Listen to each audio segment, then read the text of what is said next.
morning, viewers. Today we are pleased to present in this program Art World for the week an artist based and resident here in Luxembourg.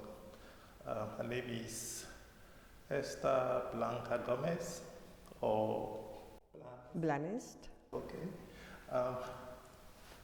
Madam Blanesth, would you present yourself to our viewers? Who are you? Sure. Well, I'm a Spanish artist based in Luxembourg now. I'm working in painting mainly, but I do always as well work on printing a lot and sculpture. I started painting when I was 14, and I have done it so all my life. I was trained in the last years in the European Academy of Art in Trier, in Germany, and as well I joined an intensive program in at the New York School of the Arts in New York for 2 years, which was very, very intensive, and gave me the opportunity to get into another techniques and more experimental, and my show now is maybe the result one of these experiments I've done over there. Okay. Tell us something about your style, your medium. In this exhibition, you mean? No, general. In general, I started painting. I don't know, I was 14 and I got in love with this medium, and if I think back, I think I am a storyteller, and from the beginning I was very attracted on landscapes and that are related to the seaside. Now, if I reflect a bit, I think it's inside of me, this kind of need to be close to the water. At the beginning, it was landscape from the beach where I was born. Maybe the need of catch these memories of my childhood, and it was tents and people on the beach.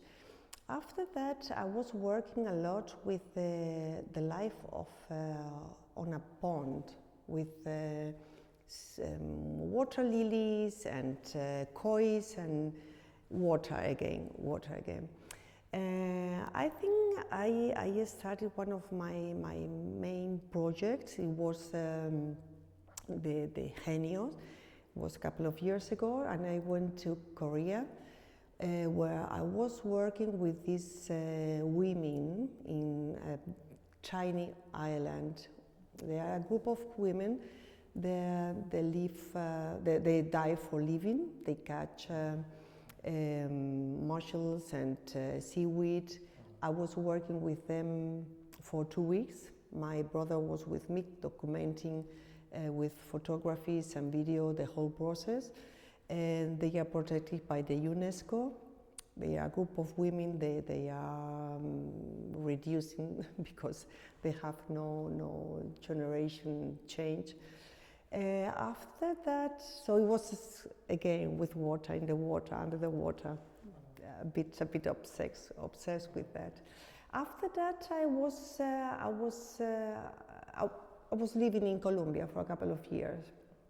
And I met another group of people close to the water as well, but I was more interested in their history. They were the palenqueras, and I was investigating what they were doing on the streets, what they were representing, and the story behind catched me. It was amazing. They came from the little village in Colombia called Palenque, and it was the first place where the black slaves escaped. It's very, very important, the story, the history of whole North and South America. Obama was visiting this place as well, and I was catching them working and, well, telling the historical heritage, and as well using the mangrove landscapes that they surround them in this history. Then I spent a couple of the last years in New York, and I was working on another story, totally different. I think after so many years away from Europe, I had this need to come back home. And I started the mythology series, where I was telling about our history, the European history, through the Greek mythology. And the Greek mythology is based mainly on the Mediterranean Sea, of course.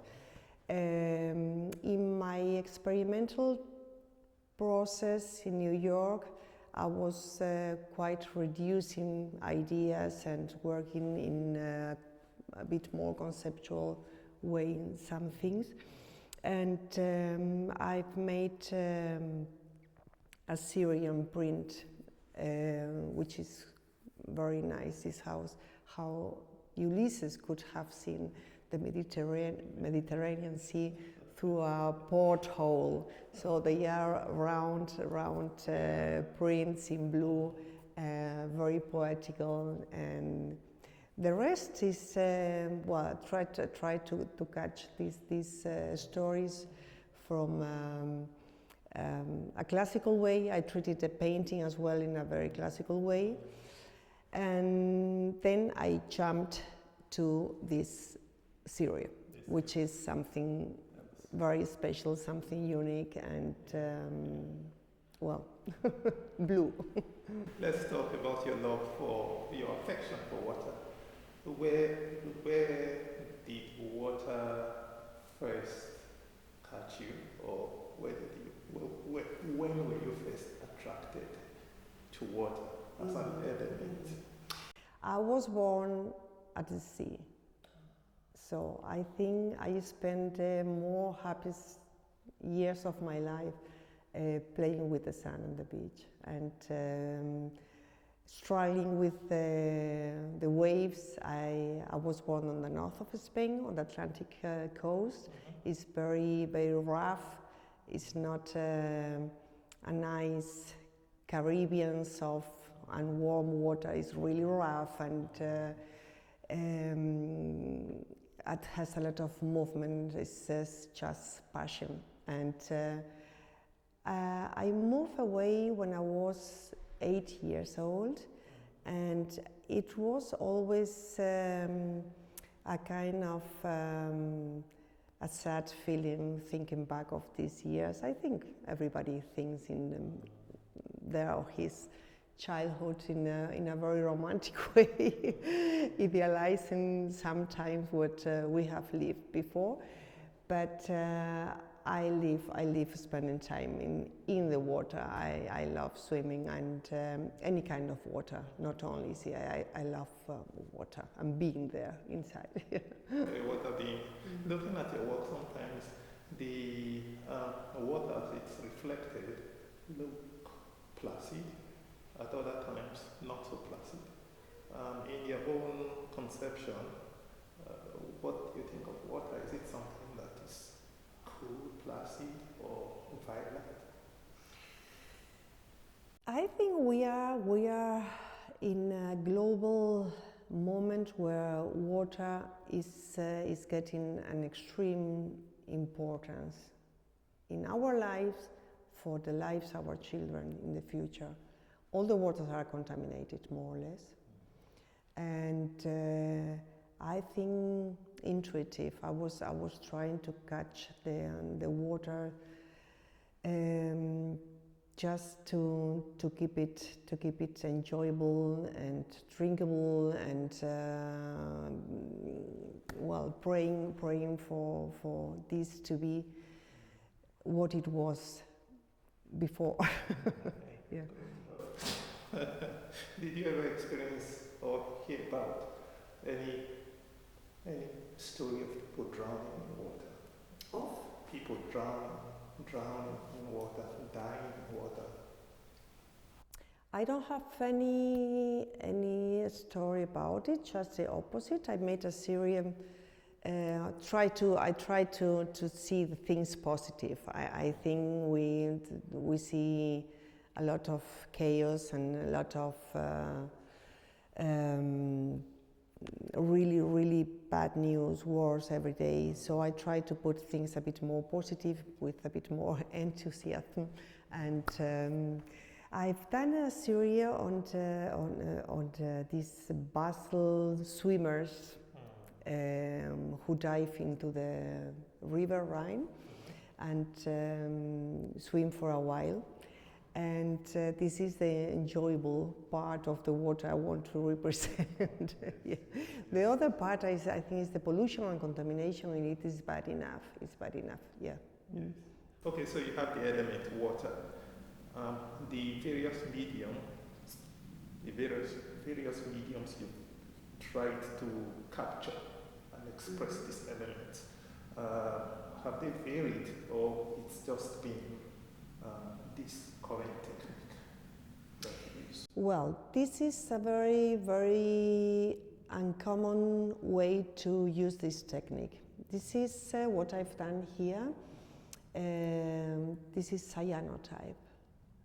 You usually use cyanotype to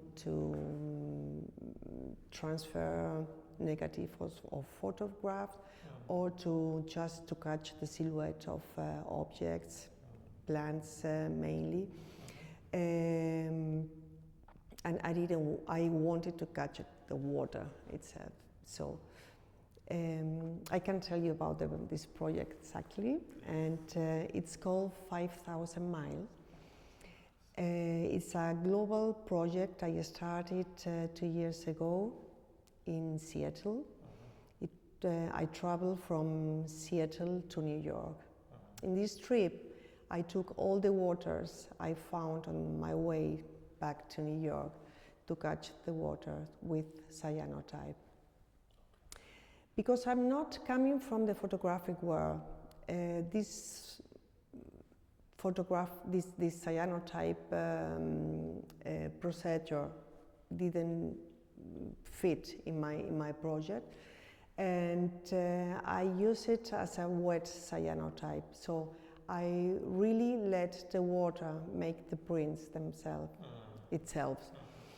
Depending on the concentration of minerals, salts and other things in the water, and the nature of the water, the movement of the water, the prints are totally different. And it gave me the opportunity to make a kind of catalog of the different waters of the States nowadays. I continued already this project in some salt flats in Portugal, which are very special. They are 30 kilometers away from the coast. So they come from, this water comes from inside the earth, not from the sea, from the water of the Atlantic coast. And it's very special because it has 7 times more concentration of salt than the sea water. And because it doesn't come from the sea water, it doesn't has any microplastic. So it's the only place in Europe that really has pure salt, not contaminated. I brought this project 2 years ago to the Biennale of Venice, together with a gallery from New York. And I follow this project. I will follow now this project with the waters of Luxembourg, of course. So it's going to go on through the whole world. We will see how far we get. Well, I wish you success. And what's been the response of people to your journey with different parts of the world? I think they are being very, very surprised. First of all, because of the technique, which is very unusual. And the blues are extremely deep, and they create a really watery atmosphere itself. So that these blues are difficult to create. They are not watercolor. They are not painting or wash. They are just created by water. It is a kind of document of the waters nowadays and the state of these waters. Maybe in 20 years, these rivers, these creeks, these ponds don't exist anymore. So it's a kind of document of a catalog of waters along the world. DNA of water. Yes, yes. Mm-hmm. Impressive. Yeah. Mm-hmm. What determines the size of your work? Well, it was really a challenge to work with paper in the nature. We have these meteorological components against us always. I need sun, I need water, and sometimes it's very windy, so handling with wind and paper is not very easy. These sizes are extremely difficult because they get wet, and they were made, this especially was made in the Atlantic, on the New York coast, and it's very rough as well, so paper can break. It's not very easy to get dry because it's windy. It depending on the character of the moment. I took different sizes of paper. I think in very small ponds, not always, but it happened that I use a little scale. Otherwise, I love working on large scale. Large scale. So you determine the size. Yes. But I have to say it wasn't very easy because we had the material more or less prepared when we arrived in Seattle. But on the trip, we ran out material, so we have to find quickly something, and to continue the process, and the project was fun. Yeah. How difficult is it to source for your materials? It's not difficult. I work with very thick watercolor paper, which is French. And the difficulty is just to coat it. If you are in such a trip, and you suddenly have to organize a photographic laboratory in the bathrooms of the hotels or motels, wherever, it was very challenging. And the drying of the paper was very difficult as well, because I have to roll it, and I have to open it in the night. I have to protect it from the light and from the sun. Talk to me about the process of preparing it, getting it dry. The preparing, cyanotype is one of the most primitive techniques of photography. So it works with coating the paper with two solutions that come together. They are a kind of iron oxide or concentration of iron. They come together, and they have to be. This should be prepared in darkness or with a red light. Once it's dry, it's ready for the exposure to the sun. and the UV light make the rest. Usually people have lamps or boxes with these kind of lamps, but it's something that the sun gives you as well.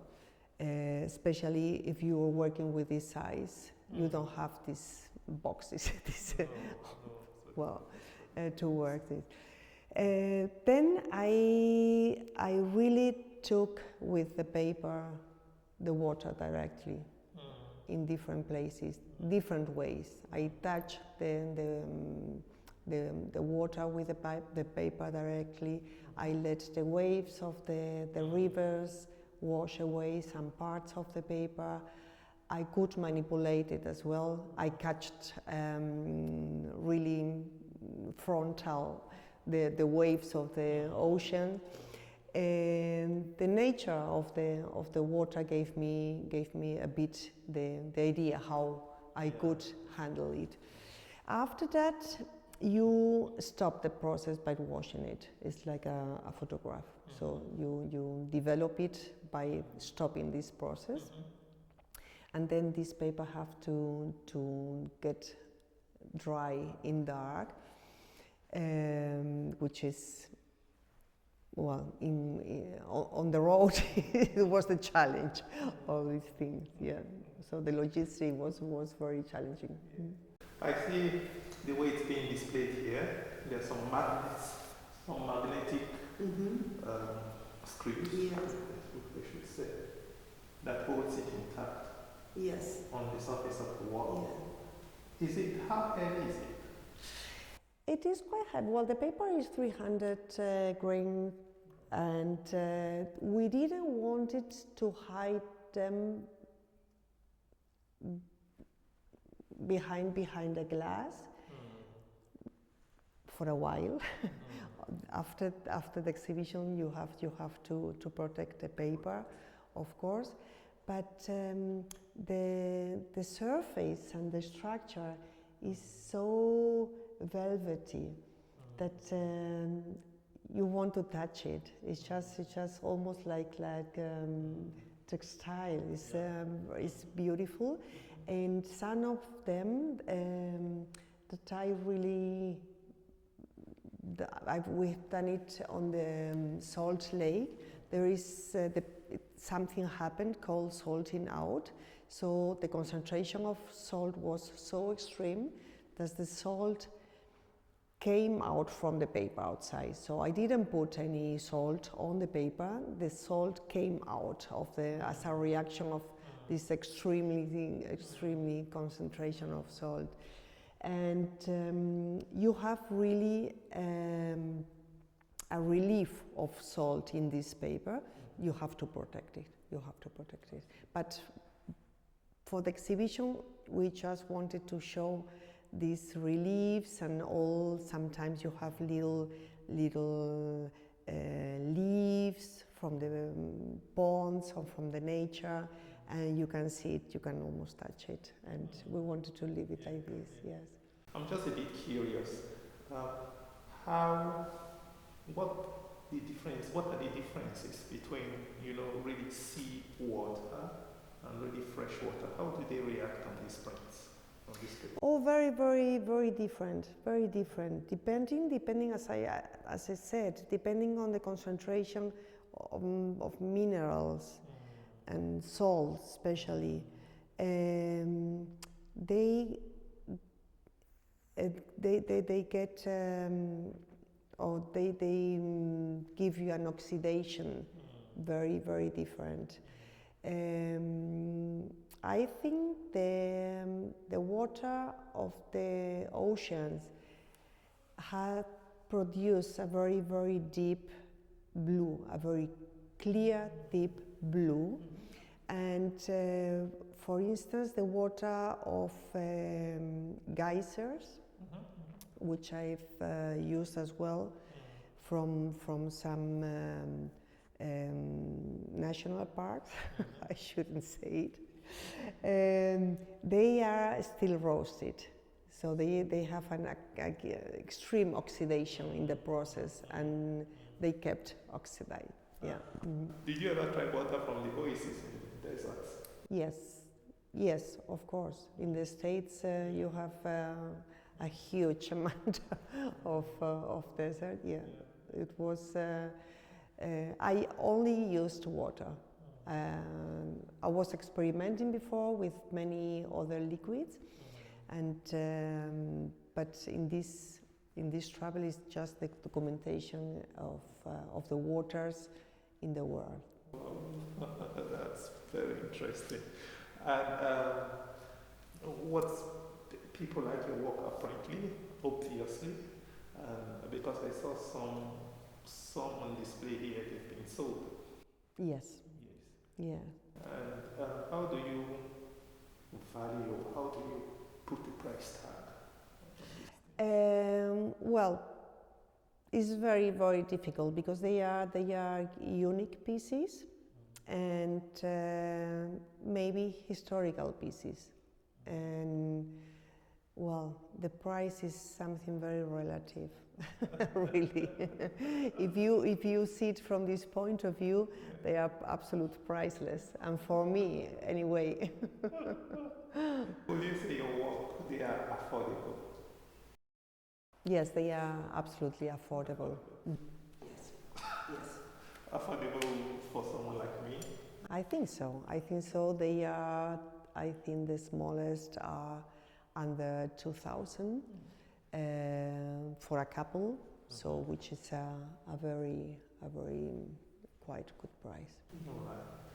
And about this exhibition, when is it going to be over? On the 2nd of May is the last day. So until then you have the chance to see all the waters from the States in one place. All right. And is this your first exhibition in this gallery? It is, and I'm of course very thankful. Alex Reding saw the project and he loved it immediately, and there was nothing else to discuss, and I'm very happy to be here, of course. Okay. And what's your itinerary for the year? You have other exhibitions? Not for the moment, but they will come, for sure. I've done, I'm having a rest. I had 4 exhibitions last year, all different and with large size paintings.